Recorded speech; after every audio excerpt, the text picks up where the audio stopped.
Dans notre milieu, c'est un milieu où il y a beaucoup de foutaises. Hein. Donc c'est parce que les gens ne veulent pas venir expliquer plein de choses à la télé, sinon il y a trop de choses qui se passent dans le milieu. Aujourd'hui, qu'est-ce que tu revendiques à travers Ce que je revendique, c'est qu'il faut être comme on est en fait.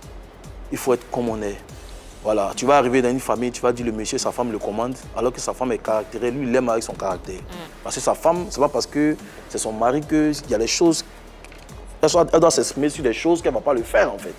C'est un exemple simple que je donne, je quitte même dans le milieu même de la musique. C'est-à-dire qu'il faut que toute personne s'affirme comme elle est. Si on te prend comme tu es, c'est qu'on t'aime vraiment.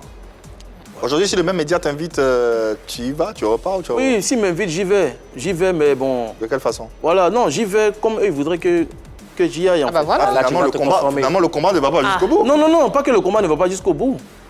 Pas que le combat ne va pas jusqu'au bout. S'ils m'appellent là, ils ne vont pas m'appeler pour dire... Ils savent comment ils vont m'appeler. Sauf que maintenant, il connaît les règles de cette chaîne de télé. Moi, la seule chose que j'ai déploré, c'est que CM, ça a été... Bon, en fait, je veux passer là-dessus, mais il faut respecter un peu les artistes, c'est important. Si c'était Burna Boy qui était arrivé avec tout... Burna Boy, il est aussi tatoué que moi. Oui. Il n'est pas trop clair, sinon il est super tatoué. Ouais, oui, ça se voit déjà, ces tatouages. Voilà, donc si Burna Boy est arrivé en salopette, je vous promets qu'il allait faire l'émission. Non, mais si c'est la règle... Allez, vérité par l'image. Laisse tomber, chouchou. Allez, nous y sommes, vérité par l'image. Ça, c'est quoi on connaît, on te propose des portraits, des images de personnes, de personnalités. On ne te pose pas véritablement des questions, mais tu laisses libre cours à ton imagination et à ta sensibilité. Ah bon? Tu t'exprimes, ok? D'accord. Première image. Ouais. Ténacité, rigueur, amour du prochain. Et douleur dans mon cœur, en fait. Tchagen Aboué. J'ai perdu beaucoup de gens. Hein. En 2 ans, j'ai perdu beaucoup de gens. Je suis fatigué de pleurer, en fait. Ah, c'était mon père. Quelqu'un qui... Il a un maquis, il peut avoir 20 DJ. Il ne chasse personne. Oui, tu viens, tu dis, ah, je veux servir, je veux être serveuse. Il dit, il faut travailler, ma fille. Parce qu'il s'est dit que là... Quelque chose peut venir de là, tu peux avoir ta chance là. Il ne chasse personne, c'était quelqu'un vraiment. Et il n'a pas travaillé pour l'argent. Pas parce qu'il n'est plus là, mais c'est la vérité. Repose en paix, le vieux. Repose en paix. Deuxième image.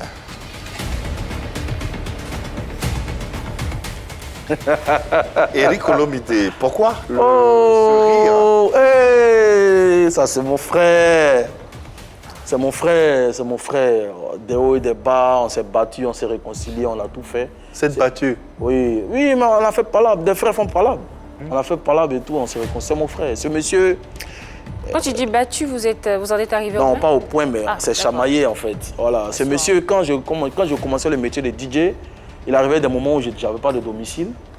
Et je partais, il était encore en famille au Toit Rouge. Je dormais avec lui sur le lit superposé. On se lavait ensemble dans la douche. Sa maman préparait, on mangeait ensemble. Et c'est dans son studio que j'ai enregistré le tout nouveau. C'est lui qui m'a encouragé, dit Ramzy, il ne faut pas te décourager. Tu as un talent, continue de faire la musique. C'est quelque chose que tu aimes. Quand tu ne rentres pas en studio, tu n'es pas à l'aise. Le studio est là, viens chanter. Donc c'est mon frère, c'est mon frère. C'est mon frère. Colo, bisous mon frère. Bisous, c'est fou la bise, hein? Comment tu as vécu son bad buzz à l'époque où il était accusé ça a été d'homosexualité à travers une vidéo? Ça a été une grosse méchanceté. Parce qu'à l'époque, il n'y avait pas Facebook et tout ça. C'est arrivé, je crois, en 2009. Parce qu'il a sorti son titre en 2008. Et 1 an après, il y a eu le bad buzz. C'est quelqu'un qui a mis son nom juste sur la vidéo qui a balancé. Bon, aujourd'hui, on sait tout ce qu'il sait. Mais bon, voilà. La personne a essayé. Pendant cette époque? Oui, j'ai été le premier parce que moi, j'ai entendu ça. Et c'est moi qui l'ai appelé pour dire, mais on dit, il y a un truc sur toi, il faut faire attention. Et c'est après, je vois la vidéo, je dis, mais ça, c'est même pas quelqu'un qui a... Bon, ce gars aussi, c'est quelqu'un, il ne sort pas beaucoup. À l'époque, son image, on connaissait le nom, mais on n'arrivait pas à mettre un visage sur le nom. Donc, ça, c'est parti rapidement, quoi, en fait. Okay. Il en a beaucoup souffert et j'ai été là vraiment pour lui, je pense. Hein. Je pense que j'ai soutenu mon frère dans ça. Et ça fait partie des mauvaises choses qui sont dans le showbiz. Hein. Ok. Voilà, donc, voilà. Dernière image, dernier portrait.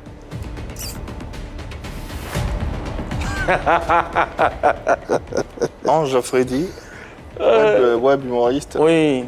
Pourquoi tu ris tout le temps? On aimerait bien. Vous voulez que je sois... Non. Non, on veut que tu laisses pas, que tu t'exprimes. Voilà. Oui, non. Tu t'exprimes. Oui. Tu dis ce que je peux tu as dans le ventre. Oui, en voyant cette photo, ce que je peux dire, c'est talent. Très talentueux. Mais encore? Mais encore doit apprendre à respecter son prochain. Ah bon? Et Ça veut dire quoi déjà? respecter son prochain, oui. Parce qu'il ne m'a pas respecté en fait. Pourquoi? Il m'a manqué de respect. Qu'est-ce qui s'est passé? Je suis un de ses fans, j'étais un de ses fans, je le suivais sur tous ses réseaux. Tu l'es plus? Parce que non, je ne suis plus un de ses fans. D'accord. Je l'admire pour son talent, mais je ne suis plus un de ses fans. Parce que vous savez, comme j'ai une certaine fibre artistique, j'aime beaucoup, je suis touché par les gens qui sont talentueux en fait. Donc je vais vers lui, je dis, ah jeune frère, on se connaît, on se voit vite fait comme ça, il n'y a pas trop entre nous. Donc je lui dis, ah vraiment je sens un prochain son, je suis dans la pré-promo. Donc je voudrais que tu fasses une vidéo, comme tu es suivi par des millions de personnes. Parce que moi, je suis suivi sur Facebook, mais il est 5 fois plus suivi que moi. Ça, je le reconnais. Donc, ah, jeune frère, voilà, je veux que tu fasses une vidéo pour moi et tout ça, pour pouvoir faire un petit TikTok, si on peut le dire, sur mon son, en fait. Il dit, ah, il n'y a pas de souci et tout, que bon, il faut voir combien tu peux me donner. Il dit, ok, ah, petit, actuellement, c'est chaud, hein, tu connais le pays est bancal, donc il faut voir comment on peut gérer. Bon, on est tombé d'accord. Il m'a dit, envoie-moi pour que ça puisse m'encourager à faire le truc. J'envoie. 1 jour, 2 jours, 3 jours, 4 jours, 5 jours. Tu as envoyé, qu'est-ce que tu as envoyé? J'ai envoyé l'argent en fait. Combien? Non, ça je ne peux pas dire. Ok, d'accord. Je ne peux pas le dire. Hein? Ok. Alors je lui ai envoyé l'argent pour qu'il fasse la vidéo. Il n'a pas fait la vidéo.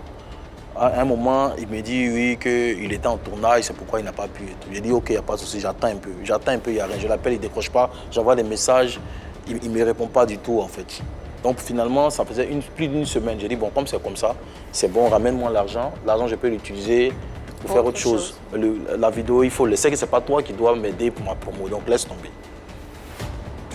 Il me dit non, mais vraiment actuellement, moi, j'ai pas le temps pour tout ça parce que, voilà, il m'a expliqué rapidement ce qui s'est passé entre lui et sa femme, tu vois. Mais aujourd'hui, avec le recul, je vois qu'il a peut-être dû me dire ça pour me... Ouais, un peu, non, pour se débarrasser de moi, pour se débarrasser... Peut-être parce que j'ai entendu... Qu'est-ce qu'il t'a dit? Il m'a dit qu'il est en instance de divorce, qu'est-ce que ça lui prend la tête, qu'actuellement il a même raté des contrats, tout ça, ça lui fatigue, que c'est sa famille d'abord et tout. Je dis, ah donc c'est quand moi il t'envoie mon jeton, qu'automatiquement, madame et toi, vous voulez vous séparer. Parce que moi je suis ton grand frère. S'il y a un souci, tu dis, ah, vieux père, allez là, il y a tel souci, c'est vrai, ton argent il est utilisé, mais laisse tomber. On va gérer la prochaine fois. On est des êtres humains, on peut se comprendre. L'argent, c'est rien en fait. Mais c'est la manière qui n'a pas été bonne. C'est pourquoi, comme il ne répondait pas, il ne réagissait pas, il se foutait de moi. Automatiquement, j'ai fait la vidéo, mécontent pour lui faire comprendre qu'il y a des attitudes qu'on ne fait pas avec tout le monde. Et dans les commentaires, il y a des gens qui ont dit « Ah, tu nous as fait ça, c'est pas tout le monde en fait ça. » Il a dit que c'est son habitude. Ah bon.